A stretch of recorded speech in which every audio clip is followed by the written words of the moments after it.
पुढची बातमी बघूया। पुणे स्वारगेट बस स्थानकातील अत्याचार प्रकरणात दत्ता गाडे विरोधात आज आरोपपत्र दाखल केलं जाणार आहे। पुणे पोलीस सत्र न्यायालयामध्ये हे आरोपपत्र आज दाखल करणार आहेत। या क्षणाची मोठी आणि महत्त्वाची बातमी आपण बघतोय। पुणे स्वारगेट बस स्थानकातील अत्याचार प्रकरणात दत्ता गाडे विरोधात आज आरोपपत्र दाखल केलं जात आहे।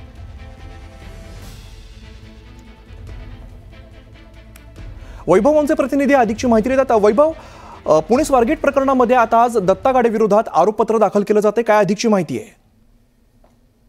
आज स्वारगेट बलात्कार प्रकरणामध्ये पुणे पोलिसांच्या गुन्हे शाखेकडून न्यायालयामध्ये सत्र न्यायालयामध्ये आरोपपत्र जे आहे ते दाखल केलं जाणार आहे। 892 पानांचं हे आरोपपत्र आहे, ज्याच्यामध्ये तब्बल 82 साक्षीदारांच्या साक्षी ज्या आहेत त्या नोंदवण्यात आलेल्या आहेत आणि या साक्षी पुराव्यांच्या आधारेच पुणे पोलीस जे आहेत ते हा खटला उभा करतील। फास्ट ट्रॅक खटला जो आहे तो चालवला जाईल असं यापूर्वीच प्रशासनाकडून आणि सरकारकडून सांगण्यात आले। त्यासाठी विशेष सरकारी वकिलांची नेमणूक सुद्धा करण्यात आली आहे।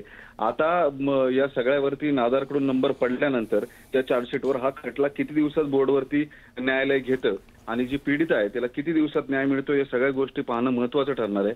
मात्र बऱ्याच कमी कालावधीमध्ये ज्या पद्धतीनं हे चार्जशीट तयार करण्यात आलेले चुका मागे राहू नयेत यासाठी सुद्धा अनेक गोष्टी ज्याच्यामध्ये फोरेन्सिक पुरावे असतील या सगळ्या जोडण्यात आलेल्या आहेत। केवळ दत्ता गाडे याचा मोबाईल जो आहे शेवटपर्यंत मिळू शकलेला नाही पुणे पोलिसांना, मात्र त्याचा खटल्यावर काही परिणाम होणार नाही असं पोलिसांचं स्पष्ट मत आहे।